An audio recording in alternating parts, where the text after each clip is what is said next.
सबसे पहले हम बात करने वाले हैं संभल में किसकी साजिश है, क्योंकि संभल में जो कुछ हुआ उसमें अब परतें खुल रही हैं। तो उत्तर प्रदेश के संभल में हुई साजिश की अब खुल रही है परतें।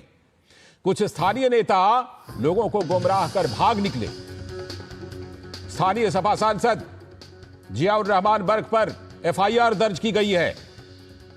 साथ ही सपा के स्थानीय विधायक इकबाल महमूद के बेटे पर भी मुकदमा दर्ज हुआ है।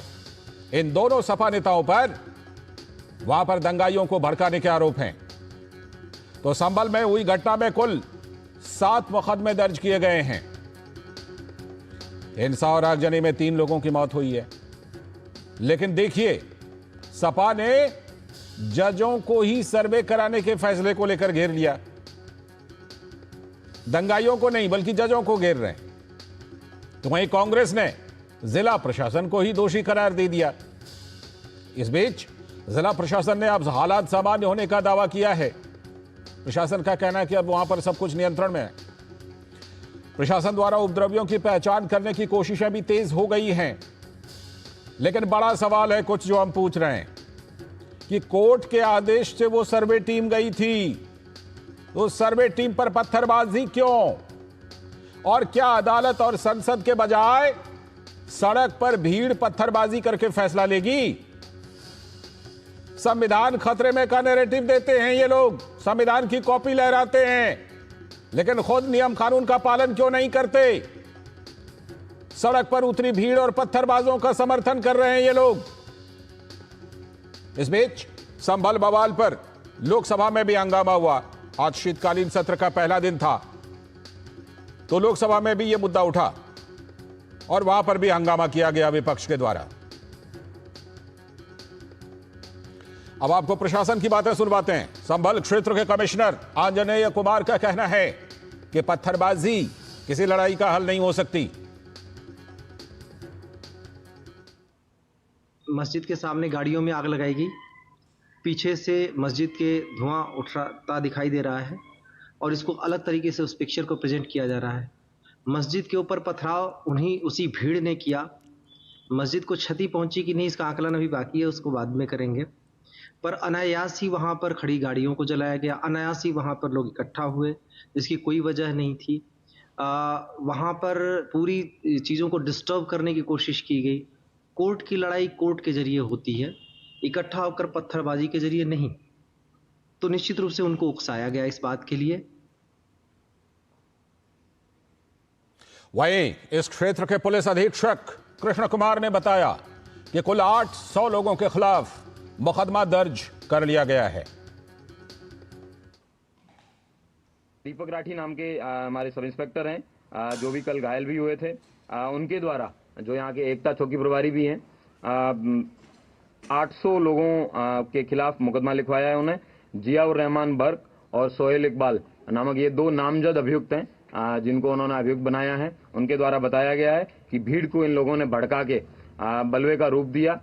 यह उल्लेखनीय है कि जियाउर रहमान बर्क को 168 BNSS का नोटिस जनपद संभल की थाना कोतवाली पुलिस द्वारा भी पूर्व में दिया गया था।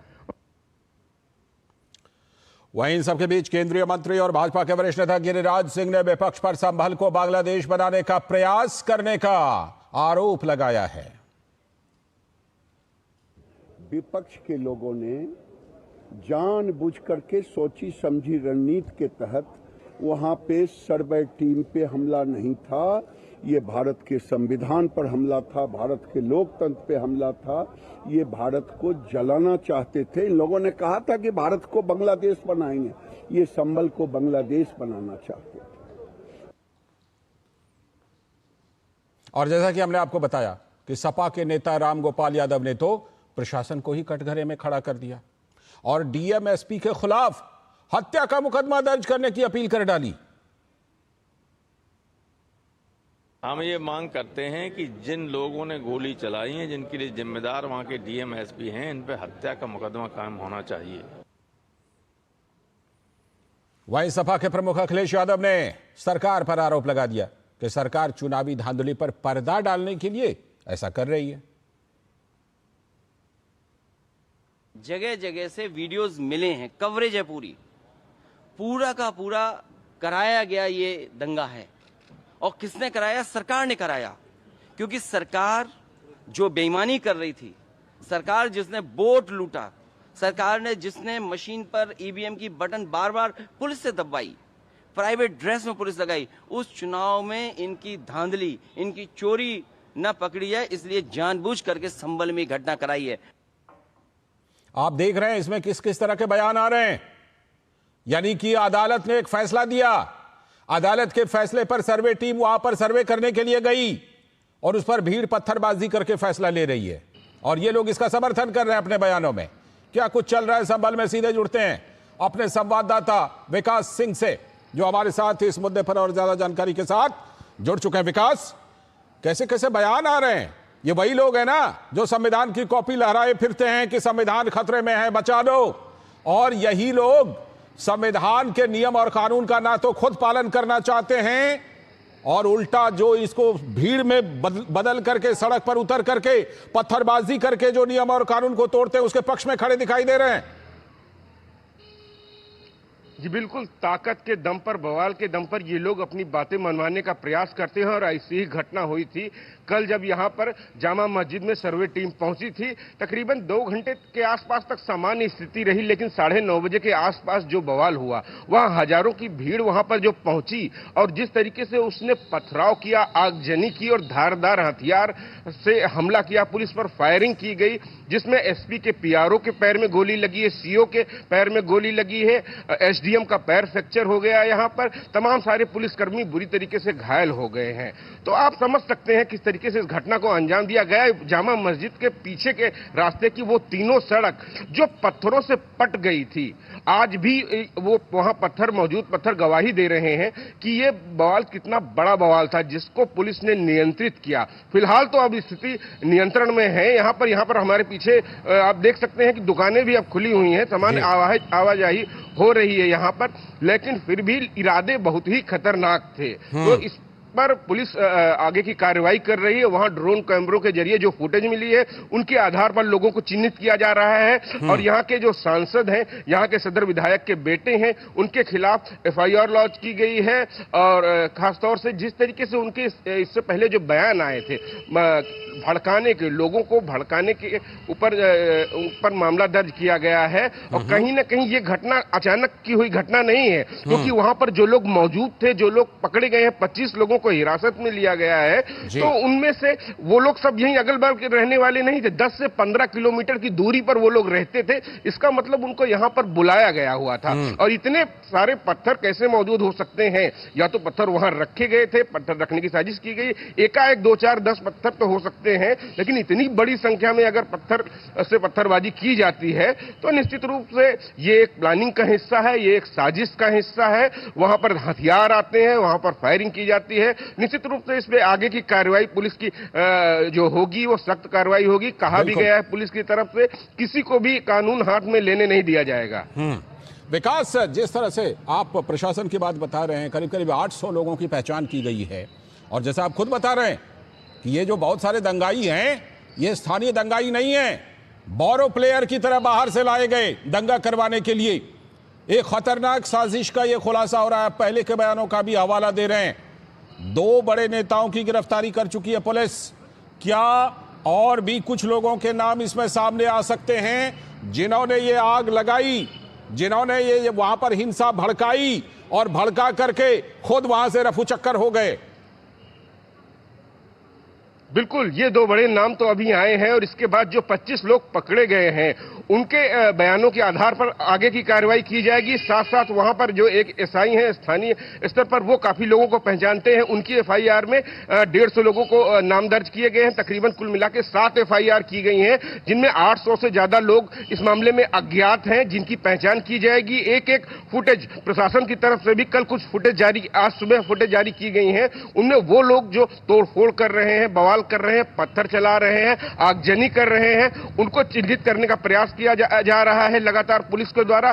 जो ड्रोन कैमरे की फुटेज है उसके आधार पर उनको पहचान किया जा रहा है, उनकी फोटो बनवाई जाएगी, उसके आधार पर अगली कार्रवाई की जाएगी और उनसे इस बात में भी पता चल सकेगा कि इस घटना के पीछे और कौन लोग हैं जिनको यहाँ पर ले आते हैं अपने फायदे के लिए, अपना रसूख बना रहे, इसलिए कानून उनके लिए कुछ नहीं है। जबकि एक साधारण सी बात थी, हर आदमी का अपना अधिकार होता है कानूनी तहत। कोर्ट के द्वारा यहाँ पर सर्वे किया जा रहा था तो कोर्ट में ही अपनी बात कही जानी चाहिए थी, लेकिन फिर भी वो अपने पत्थर के दम पे, अपने बवाल के दम पर अपनी बात मनवाने का प्रयास जो किया है, ये निश्चित रूप से ये दर्शाता है कि किस तरीके से संविधान की दुहाई देने वाले खुद ही संविधान की धज्जियां उड़ाते हैं, सिर्फ ये बातों में संविधान की बात करते हैं, न कि इनकी कोई हरकत संवैधानिक नजर आती है। बिल्कुल, ये तमाम जो सवाल उठ रहे हैं इस बीच में, इसके बाद जिस तरह अदालत के आदेश पर यह सर्वे टीम वहां पर गई, वो सर्वे कर रही थी, लेकिन एकाएक लगता है कि पहले से बिल्कुल पूरी तैयारी थी कि सर्वे टीम पर इस तरह से हमला करना है, प्रशासन पर हमला करना है। लोग भले इसको दंगा दंगा कहें, लेकिन इसमें कहीं कोई दूसरा पक्ष नहीं है। एक पक्ष प्रशासन पर और सर्वे टीम पर पत्थर से और तमाम हथियारों से हमला करता है।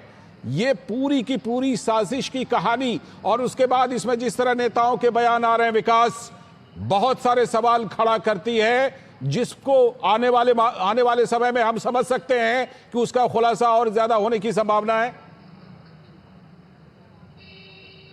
जी बिल्कुल, इसमें आने वाले समय में बिल्कुल और भी नाम आएंगे, क्योंकि 800 अज्ञात लोगों के खिलाफ एफआईआर हुई है।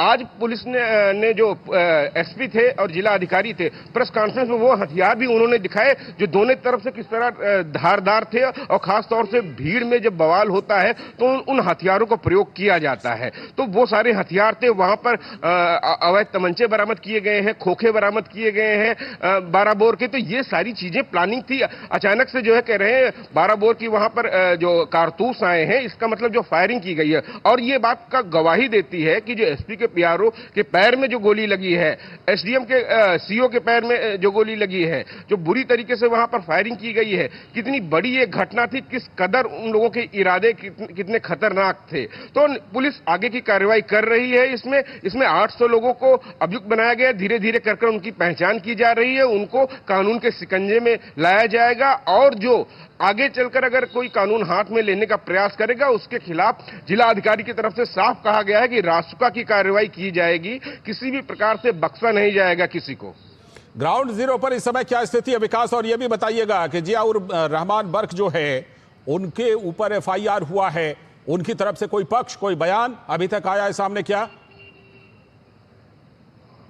देखिए, जियाउल बर्क की तरफ से एक बयान आया था इससे पहले कि चूंकि वो यहाँ कल कह रहे थे घटना में मौजूद नहीं है, वह आज सीधे दिल्ली पहुंचेंगे, क्योंकि संसद का सत्र चालू हुआ है, वहां पर उन्होंने कहा था अपनी बात उठाएंगे। लेकिन अब पुलिस आगे की कार्रवाई करेगी। यहाँ पर लोगों को चिन्हित करने का प्रयास किया जा रहा है, और अगर यहाँ के हालातों की बात करते हैं तो हम अपने पीछे आपको दिखाएंगे कि अब धीरे धीरे हालात कितने सामान्य हो रहे हैं। ये पुलिस की सफल काम का नतीजा है कि यहाँ पर अब दुकानें खुलने लगी हैं, यहाँ पर अंदर मार्केट, आधे से ज्यादा मार्केट वहां पर खुली हुई है, सब्जी मंडी खुली हुई है, जहां पर लोग आकर अपने जरूरत के सामान ले रहे हैं। तमाम सारी दुकानें यहाँ पर खुल गई हैं, और जो खास तौर से जामा मस्जिद के आसपास जो 10-20 मीटर का एरिया है, वहां पर सुरक्षा व्यवस्था बढ़ा दी गई है, वहां पर काफी ज्यादा पुलिस बल मौजूद है वहां पर। इसके साथ साथ थोड़ी थोड़ी देर में आला अधिकारी वहां पर जाकर पहुंचकर पूरे इस इलाके का जायजा ले रहे हैं, किसी प्रकार की कानून व्यवस्था की स्थिति खराब ना हो, ऐसी कोई स्थिति ना आए, इसके लिए यहाँ पर बराबर चौकसी बरती जा रही है। विकास, लगातार आपसे अपडेट लेते रहेंगे। फिलहाल आपका बहुत बहुत शुक्रिया जुड़ने के लिए और ग्राउंड जीरो के हालात दिखाने के लिए, और साजिश की जो परतें खुल रही हैं उसके बारे में भी बताने के लिए। अभी वक्त है एक छोटे से ब्रेक का। ब्रेक के बाद जब लौटेंगे तो बात करेंगे कि ये संभल का मामला और अन्य मामलों को लेकर संसद में हंगामे की पूरी स्क्रिप्ट तैयार थी, वही हुआ संसद में।